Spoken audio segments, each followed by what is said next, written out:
এখন আমরা ষান্মাসিক সামষ্টিক মূল্যায়ন ২০২৪ এর গণিত বিষয়ের ৭ম শ্রেণীর যে পরীক্ষাটা হবে আগামীকাল অর্থাৎ ১৫ তারিখে যে পরীক্ষাটা তোমাদের হবে, সেটার গণিত প্রশ্নটা কিভাবে সমাধান করতে পারো, সেটার সম্পূর্ণ এবং নির্ভুল সমাধান এখন তোমাদেরকে দেখাবো। তো কাজ ১ এ দেওয়া আছে সাশ্রয়ী হই, সঞ্চয় করি, জোড়ায় কাজের নির্দেশনা। এই কাজগুলো আসলে জোড়ায় করতে হবে। তোমাকে একা, একা না বরং জোড়ায় এই কাজ করতে হবে।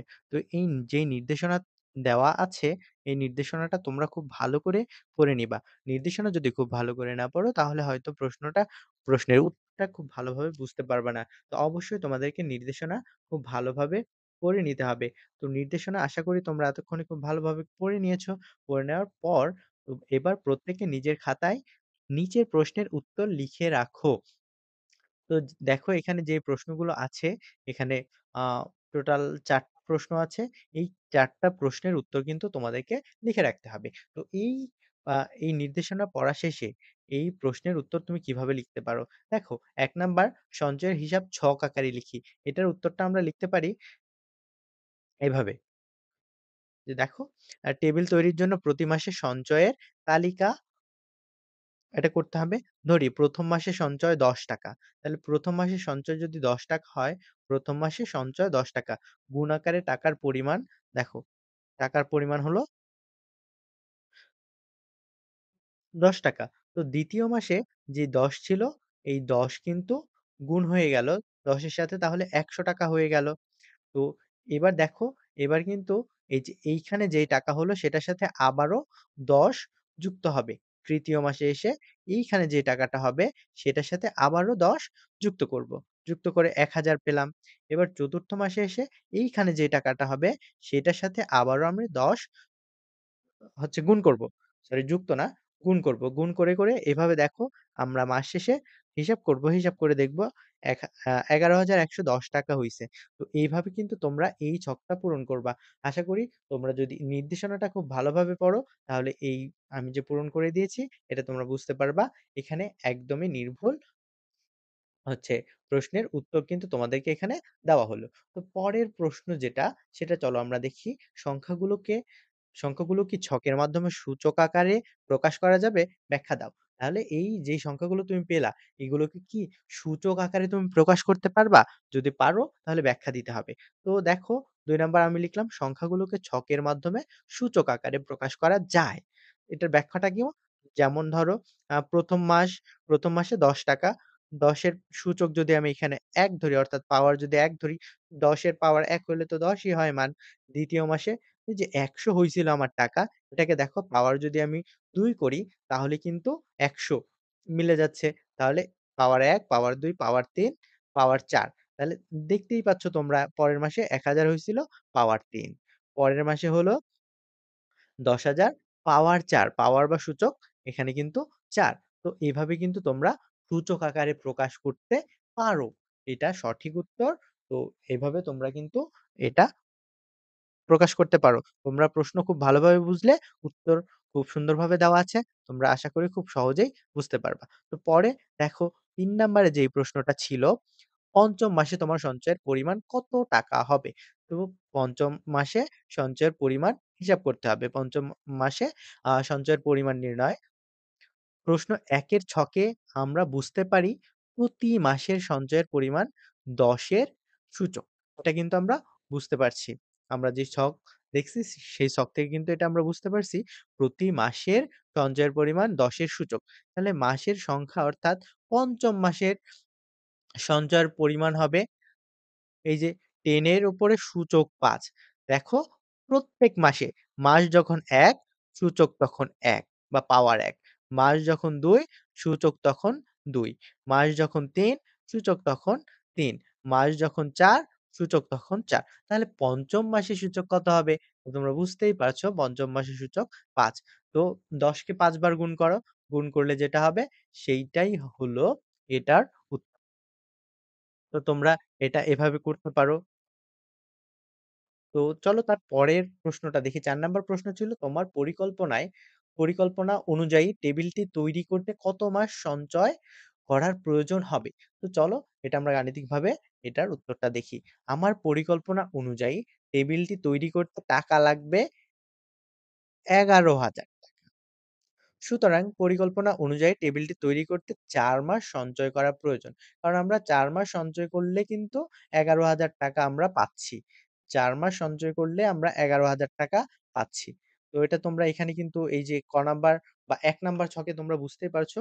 আমরা ৪ মাস সঞ্চয় করলে ৳১১,০০০ পাচ্ছি। সো আমাদের ৪ মাস সঞ্চয় করা প্রয়োজন। তারপরে যে কাজটা ছিল চলো দেখা যাক। কাজ নাম্বার ২, পরিমাপে আমাদের দক্ষতা বাড়াই। পরিমাপে দক্ষতা বাড়াই। দলগত কাজের নির্দেশনা, এই কাজটাও তোমাদেরকে দলগত করতে হবে। এখানে নির্দেশনা দেওয়া আছে। নির্দেশনাগুলো তোমরা খুব ভালোভাবে পড়ে নিবা। এবার প্রত্যেকে নিজের খাতায় নিজের প্রশ্নের উত্তরগুলো লিখে রাখো। তো উত্তরগুলো তোমাদের কিন্তু লিখতে হবে। দেখো ১, ২, ৩, ৪, ৫ এখানে ৫ টা টোটাল প্রশ্ন আছে। ৫ টা প্রশ্নের উত্তর তোমাদের লিখতে হবে। তো চলো প্রশ্নগুলো আমরা দেখা শুরু করি। ১ম প্রশ্ন হলো তৈরিকৃত মডেলটি কি ধরনের জ্যামিতিক আকৃতি চিহ্নিত করো। তো কি ধরনের জ্যামিতিক আকৃতি? এটার উত্তর হবে দেখো পরিমাপে দক্ষতা বাড়ায়। এই কাজ নাম্বার ২ এর ১ নাম্বার প্রশ্নের উত্তর হলো মডেলটির জ্যামিতিক আকৃতি হবে ঘন মানে ঘনাকৃতির বা ঘনক আকৃতির। ঘনক আকৃতির বা ঘনাকৃতির। ঠিক আছে? জ্যামিতিক আ আকৃতি হবে ঘনক আকৃতির বা ঘনাকৃতির। তো চলো পরের প্রশ্ন যেটা ছিল সেটা আমরা দেখি। তৈরিকৃত মডেলটির আয়তন ও একটি তলের ক্ষেত্রফল নির্ণয় করো। তো এটার উত্তর কি হবে? যদি তৈরিকৃত মডেলটির দৈর্ঘ্য, প্রস্থ এবং উচ্চতা ১০ ইঞ্চি। এটা আমরা ধরে নিলাম ১০ ইঞ্চি করে। তো মডেলটির আয়তন কত হবে? আমরা সবাই জানি আয়তন সমান হলো দৈর্ঘ্য গুণ প্রস্থ গুণ উচ্চতা। তো এই ৩ টাকে যখন আমরা গুণ করে দিব, তখন সেটা কিন্তু ঘন হয়ে যাবে। ঘন হয়ে যাবে। তো এই ৩ টাকে গুণ করলে দেখো ১, ১, ১, ১ কে ১ কে গুণ করলে একই হয়। আর পিছনে ৩ টা শূন্য ছিল, আমরা ৩ টা শূন্য লাগাই দিলাম। তাহলে ১,০০০ হয়ে গেল। এবং পরের অংশটুকু দেখো এবং তলের ক্ষেত্রফল দৈর্ঘ্য গুণন প্রস্থ। আচ্ছা একটি তলের ক্ষেত্রফল সেখানে তো দৈর্ঘ্য আর প্রস্থ জড়িত। ক্ষেত্রফল অবশ্যই এখানে কি হবে? দৈর্ঘ্য গুণন প্রস্থ। তো ১০ গুণ ১০ তাহলে কি ১ ১ ১ পিছনে ২ টা শূন্য লাগাই দিলাম। আর যখন ২ টা জিনিস যুক্ত হবে একসাথে দৈর্ঘ্য আর প্রস্থ তখন সেটা হবে বর্গ। এগুলো আশা করি তোমরা খুব ভালোভাবে জানো। তো এখানে দেখো বিশেষ দ্রষ্টব্য তোমাদের মডেল অনুযায়ী দৈর্ঘ্য মেপে হিসাব করতে হবে। তাহলে এটা কিন্তু তোমরা আবার পরীক্ষার খাতায় আমি যে হিসাব দেখাইছি এটা লিখে দিলে হবে না। তো তোমরা যে মডেলটা নিয়ে কাজ করবা সেটার দৈর্ঘ্য মেপে তোমাদের কিন্তু হিসাব করতে হবে। এটা মাথায় রাখতে হবে। আশা করি এটা তোমরা খুব ভালোভাবেই বুঝো। তো দেখো ৩ নাম্বার কি ছিল? তৈরিকৃত মডেলটির সম্পূর্ণ তলের ক্ষেত্রফল নির্ণয় করা সম্ভব কিনা উত্তরের সপক্ষে যুক্তি দাও। তো তৈরিকৃত যে মডেলটি হলো সেটার সম্পূর্ণ তলের ক্ষেত্রফল নির্ণয় করা যাবে কিনা? যদি যায় তার সপক্ষে যুক্তি দিতে হবে। তো চলো দেখা যাক এটার উত্তরটা কেমন? তৈরিকৃত মডেলটির সম্পূর্ণ তলের ক্ষেত্রফল নির্ণয় করা সম্ভব। এটার সপক্ষে যুক্তি কি? মডেলটি ঘনাকৃতির বা ঘন আকৃতির, যার ৬ টি তলই সমান। অর্থাৎ তোমরা সবাই জানো যে ঘনক আকৃতির আ তল ৬ টা থাকে। তো এখানে ৬ টা তল কিন্তু সমান। তো ৬ টা তল যদি সমান হয়, মডেলটির সমগ্র তলের ক্ষেত্রফল ৬ গুণ একটি তলের ক্ষেত্রফল। অর্থাৎ একটি তলের ক্ষেত্রফল যেটা হবে, সেটাকে যদি আমরা ৬ দিয়ে গুণ করি। কেন? কারণ টোটাল তল তো হচ্ছে এখানে ৬ টা। টোটাল তল এখানে ৬ টা। আর একটি তলের ক্ষেত্রফল যেটা পাবো সেটাকে যদি আমরা ৬ দ্বারা গুণ করি, তাহলে কিন্তু আমরা পেয়ে যাবো।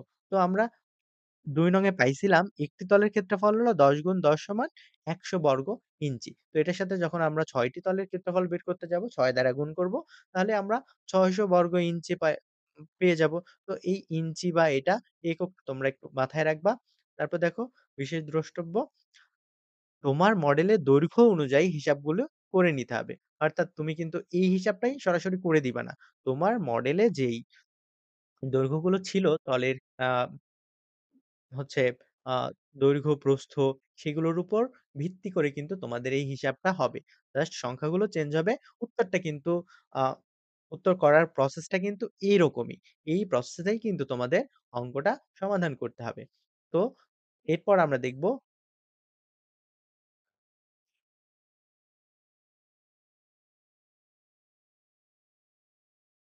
আচ্ছা, এরপর আমরা দেখব কাজ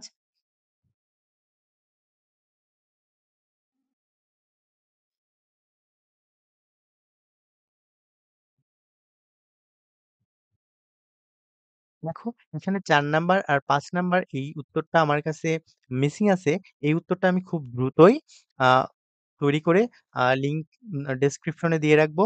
তোমরা এই উত্তরটা পেয়ে যাবা খুব দ্রুতই।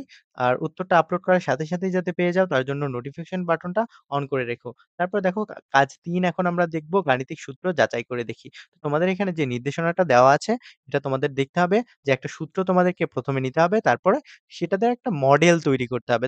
দেখছো? দলগত কাজের মাধ্যমে তৈরিকৃত মডেলটির একটি পৃষ্ঠের সমান কাগজ কেটে নাও। এবার নিচের সূত্রগুলো থেকে লটারির মাধ্যমে প্রাপ্ত যেকোনো একটি সূত্র বেছে নাও। অতঃপর উক্ত কাগজটিতে রং করে একটি মডেল তৈরির মাধ্যমে সূত্রটি প্রমাণ করো। তো এইটার উত্তর তোমরা কিভাবে করবা? এখানে দেখো সূত্রগুলো দেওয়া আছে। ৪ টা সূত্র আছে। a plus b whole square, a minus b whole square, a square plus b square, a square plus b square plus c square. তো এই ৩ টা সূত্র কিন্তু তোমাদের মডেল তৈরি করতে বলা হইছে। তো চলো এই মডেলগুলো তোমরা কিভাবে তৈরি করতে পারো সেগুলো দেখা যাক। দেখো ১ম এ আমি a plus b whole square এর যেই সূত্রটা ছিল সেটার মডেলটা তৈরি করলাম। তো এটার মডেলটা দেখো তৈরি করার ক্ষেত্রে এই যে দেখো সূত্রের যে মডেলগুলো আছে, এই মডেলগুলো কিন্তু আমি এখানে তৈরি করে রেখেছি। এই মডেলগুলো কিভাবে হলো, এই মডেলগুলোর প্রমাণ নিয়ে আমি আলাদা একটা ভিডিও বানাবো। ভিডিও অনেক বড় হয়ে যাচ্ছে। তো তোমরা অপেক্ষা করো। এই ৪ টা মডেল নিয়ে আমি একটা ভিডিও বানিয়ে খুব দ্রুতই এটার ব্যাখ্যা সহ তোমাদেরকে আপলোড করব। খুব দ্রুতই। তো তোমরা নোটিফিকেশন বাটনটি অন করে রাখো যাতে আপলোড করার সাথে, সাথে তোমরা পেয়ে যাও। তো মডেলটি এরকম হবে, মডেলটির সম্পূর্ণ ব্যাখ্যা সহ আ খুব দ্রুতই আমি আপলোড করব। তো তারপরে দেখো আমাদের আরো কিছু কাজ ছিল। কাজ ৪ একক কাজ ২ এর নির্দেশনা এখানে দেখো তোমাদের যেই কাজগুলো করতে বলা হয়েছিল।